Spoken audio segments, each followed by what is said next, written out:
butterfly. What an amazing creature. And they're always easy to recognize because of their orange and black colors. They are an interesting animal.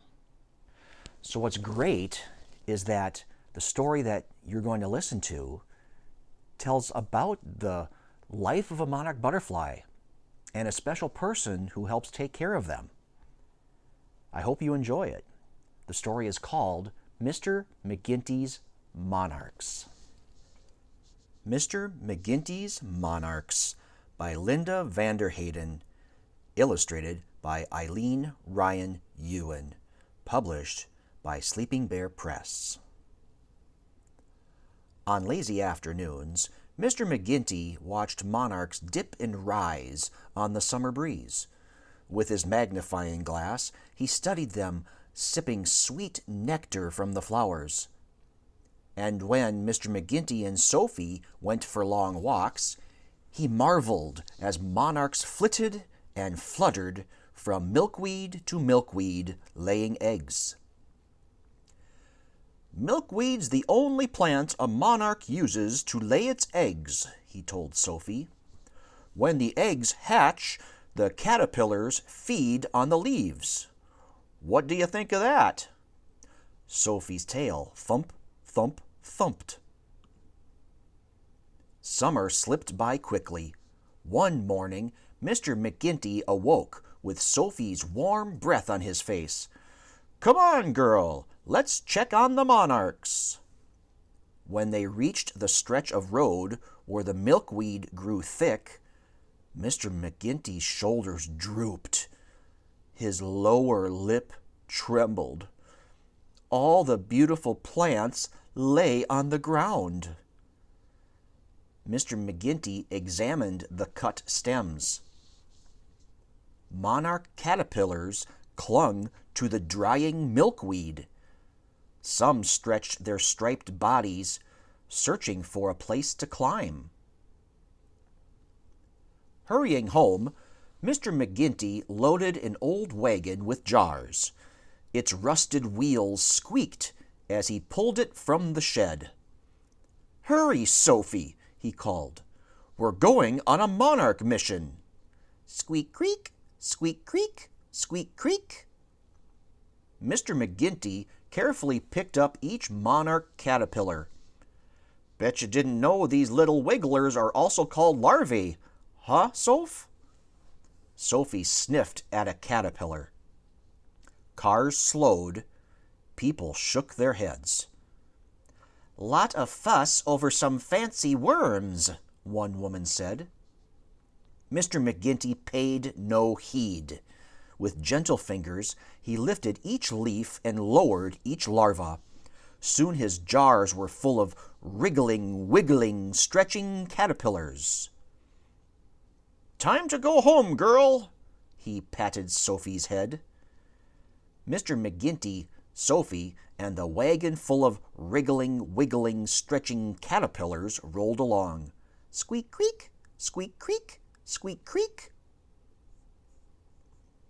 Mr. McGinty purchased aquariums, lots and lots of aquariums.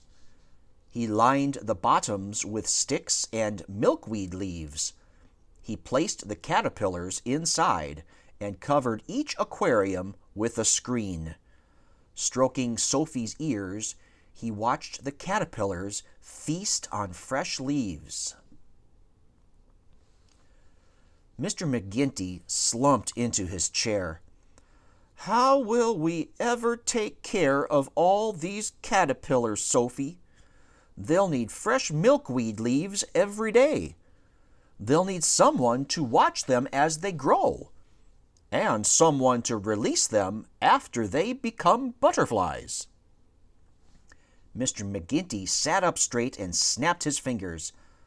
"Sophie," he said, "I've got it." The next morning, he and Sophie loaded the truck with caterpillars. They drove to a nearby school. Mr. McGinty taught the children about the life cycle of monarchs, from eggs to caterpillars to chrysalises to butterflies. "When these caterpillars become butterflies," he said, "they'll migrate."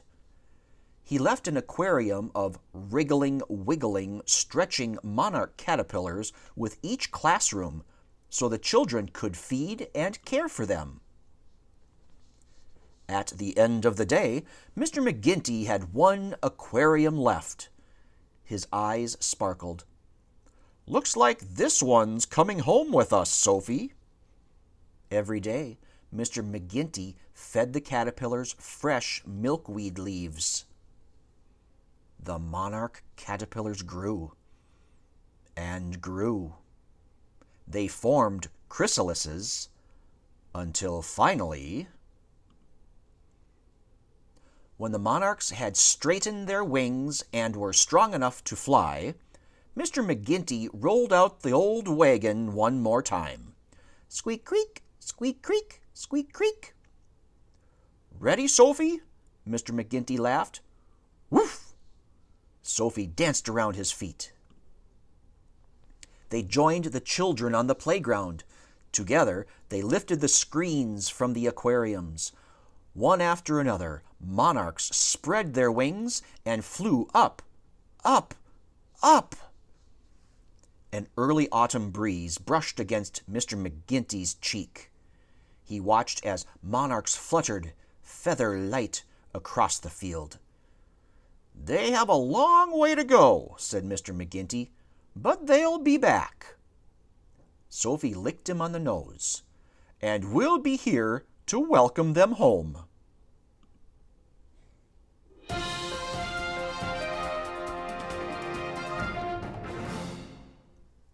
Monarchs and milkweed. Monarchs need milkweed to survive.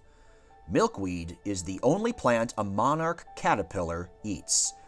It is the only plant a monarch butterfly uses to lay her eggs. A monarch lays many eggs, but usually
milkweed is disappearing.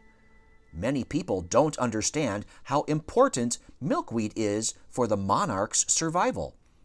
It is often cut down or sprayed with chemicals that kill weeds. We can help monarchs by planting milkweed. This will give the butterflies a place to lay eggs. It will also provide food for the caterpillars. We can grow native flowers so monarch butterflies have nectar. And we can ask grown-ups not to use sprays that kill weeds and insects.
Monarchs living west of the Rocky Mountains spend winter in small groves of trees along the California coast. Monarchs living east of the Rocky Mountains fly south to the mountains of Mexico, where they roost in oyamel fir trees, protected from harsh weather. In spring, these same butterflies leave Mexico and fly to Texas, mating and laying eggs along the journey.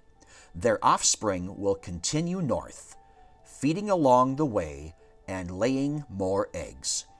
It can take several generations to reach the northern United States and Canada.